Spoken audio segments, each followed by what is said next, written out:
So I am with our old friend Sebastian Bach. Now, Sebastian, of course, is not an old friend, but he's an old friend. We were just talking a little bit off air about, and he's like, has it been 15 years? It probably has been maybe like 10 or 11 years since I've actually seen you in person. But I mean, we go back. You did one of our Rock the Park shows. And of course, you were there in the Skid Row days. And I mean, this has just been a long connection.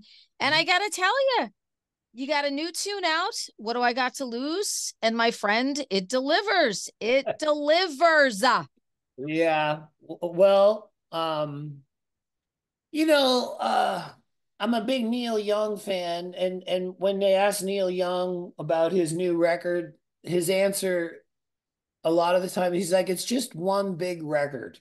And I have the same feeling about this song, What Do I Got to Lose? The same feeling that I had for Youth Gone Wild. Like the same energy and blood going through my veins, the same feeling. It's the same. It's the same feeling. I'm not trying to disparage Skid Row or anything, but I did the same thing in Skid Row that I am doing on this new record. I'm not doing anything different. So Well, there's this fresh energy that I love. You worked with one of my favorite people. Not only do I think he's such an uber talent, and that's Myles Kennedy, he's also inherently just a really good guy. Like Myles is just good people, and he's such a creative guy. And I love what he hears in his head. And also, you worked with, I mean, these two people together are magic, and that's Elvis Baskette, yeah. who's just a producer extraordinaire. How did you hook up with those guys? Well, I've known Elvis for years and years, and we talked way back in the Angel Down days about him producing that record. That was back in like 2009 or something. Wow. So that didn't work out though. So during the pandemic, um, I listened to the radio a lot. We couldn't leave our house, and it drove me crazy, just like everybody. And I spent a lot of time in my hot tub drinking wine. Like I was just I there was nothing to do. So I heard a song one day on the radio and I didn't know what it was. And it said, no matter what the distance is, I will be with you. Yep. And it hit me so hard, that song, that I had to hold on to the counter in my bathroom in my near my hot tub because my knees buckled because that song just hit me, man. Like, it's and then it says that's Wolfgang Van Halen's song to his dad, Eddie. And my dad died a long time ago, so those lyrics just blew my mind. And I said, who produced that song? Because I couldn't believe how great it was. And it was Elvis Baskette, my friend, who has always wanted to do a record with me. And I said to my management, I go, okay. And Elvis had been calling my management saying, I want to do the new Sebastian Bach record. So when I heard the Wolfgang song, which you've probably played a million times, Oh, what a I, record, too. That whole oh, record, and Mammoth 2 is even right. better than Mammoth 1. I mean, Elvis is just he's a genius. Yes. So he is a huge, Elvis is a little younger than I am, and he's a huge Skid Row fan. Like he grew up with it, just like everybody in New Jersey listening to this. And he just said, I want to do your record. So he had a vision, and the way he makes records is just incredible. He has a studio in Orlando, Florida. I've heard about this studio from Lejean from Seven Dust, who says Yeah. when you go to Elvis's studio, it is magic in the studio. And I was going to ask you, did you get that? Well, the magic that Lejean is talking about is that the whole band lives in a house together. Okay. I've never done a record where we all lived in house together. Like the first Skid Row record, we lived in the same hotel, but we didn't like have bedrooms next to each other and then have breakfast together and coffee and you have to remember this was in 2021, I think. I didn't know that we could even leave the house at that Yeah, point. yeah. And I didn't even know. Elvis was like, "You guys have to move to Orlando for a month." I go, we can't even go to the airport. You know, like I go, how do we even? And my manager said, yes, you can do this. You can, you know, get vaccines or whatever. And so we all moved there. And I said to my, you know, I said, oh, I'm going to live in Orlando for a month. I'm going to go out and hit all the cool places and go to Disneyland and check out the nightlife or whatever, because I'm going to be living there. And we went out like the first night, and then we never went out again because we didn't, we were so focused on this album and what it, just being together, like it's from a different time. A lot of albums these days are made by sending files back and forth, but you cannot replicate the feeling of being in the same room with your musicians and your producer and looking at each other in the eye and just getting it right. You know what I'm saying? Like that's how we made the first Skid Row record in Rachel's parents' garage with a space heater because it was cold, and just not leaving the room until we got it right. And that's what I did on my new record. I love that. I absolutely love that. And you said something that just connected with me so much. And I want to sort of rewind back. You said that Elvis is a Skid Row fan. He was a big Yes. Skid Row fan, loved Skid Row. So I love the new Ace Frehley record, 10,000 Okay. Volts. I think it's one of the best records that Ace made, produced by Steve Brown from Trickster. Steve said to me, I made the record with Ace because I hear it differently as a fan.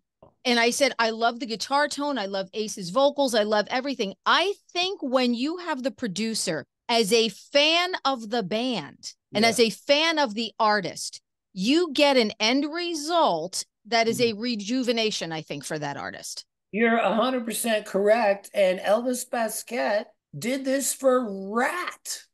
Rat. He produced a Rat record, I don't know, 15 years ago. And it was like a top 30 album on Billboard, Yep. you Yep. know, because he was a fan of the band. Yeah. And I look forward to doing many more records with Elvis because he does it like he has an old Neve 1970s mixing board right there. He's also the most easy guy to write with because I wrote a bunch of songs with Elvis and Myles. Like we wrote this song, "What Do I Got to Lose," is written by Myles Kennedy, me, and Elvis Baskette together. Because And he gets you. He yeah, gets you. That's why that synergy in writing with you is going to work so well. He knows who Sebastian is. He feels it because he's a fan of yours. well, thank God for Elvis Baskette. Yeah.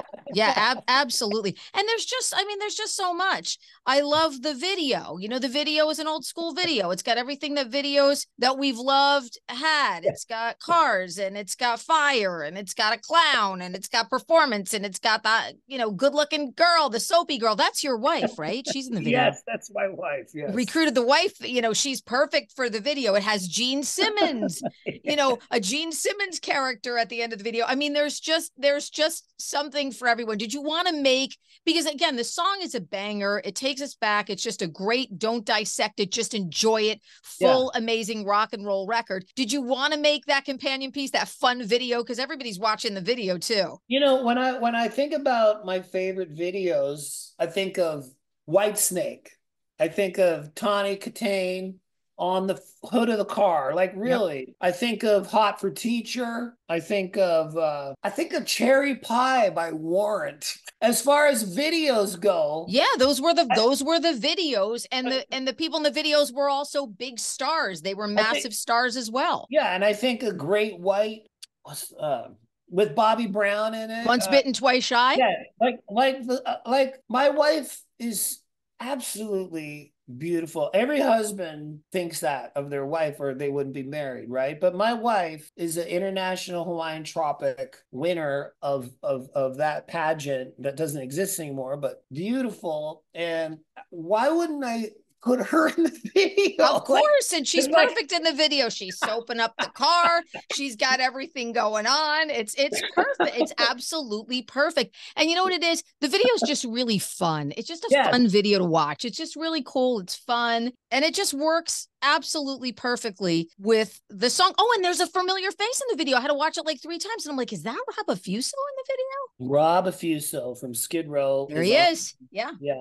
And I love Rob. There's really no reason why the original Skid Row cannot reunite. And the reason I say that is because we're all still alive and we're all healthy. And I really think the reason that that has never happened is just business. I think it's not, you can't be mad at somebody that you haven't been in a room with since 1996. And Like, not only just all being alive and healthy, but you guys are all still performing. So it's yeah. not like you've been, in a box in the attic for a really long time. And you're like, oh, I'm going to have to like get out there and train the vocals and hone the craft again. No. You guys are still all performing. We all still got hair too. Absolutely. You all still have hair, which is a very important thing in rock and roll. Yeah, I agree. So it was great to see Rob and to Yeah. see the passion, with him behind the drums. It was so cool. And it was a great surprise because I saw the video early on, Yeah.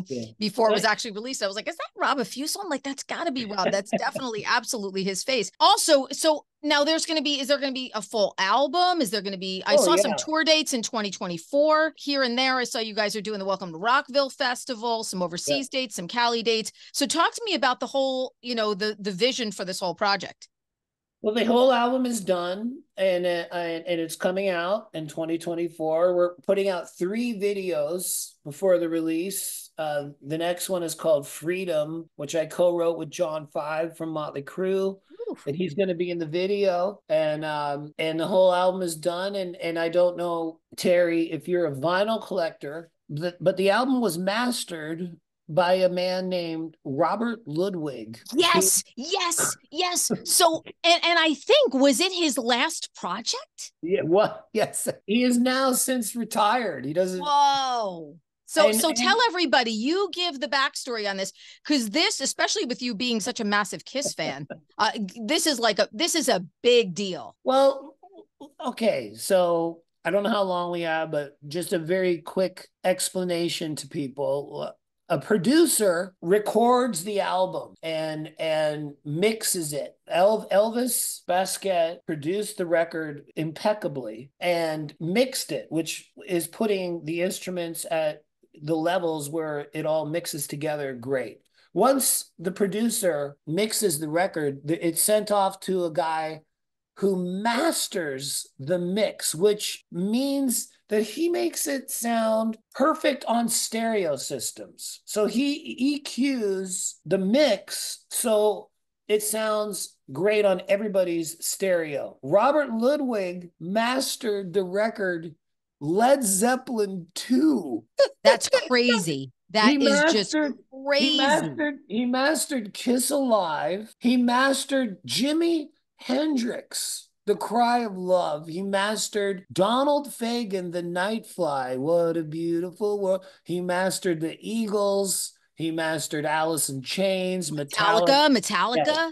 Yeah, the new Tool record. So I'm friends with Adam Jones from Tool, and I turned around the new Tool album, and it said mastered by Robert Logan. I go, there's no way that's the same guy who did Whole Lot of Love by Led Zeppelin. He goes, yes, it is. He's 80 Wow. years old. He still masters albums. So I said to my record company, if you really want to make me happy, please, let's get this to Robert Ludwig. And that's what you're hearing. You're hearing the same guy on What Do I Got to Lose that mastered Whole Lot of Love by Led Zeppelin. And now, since then, he has retired, and there is no more Robert Ludwig records. And I collect vinyl records, and to have him take charge of my new album is just, I can't even put it into words as a fan. Like, I'm just a fan and of rock.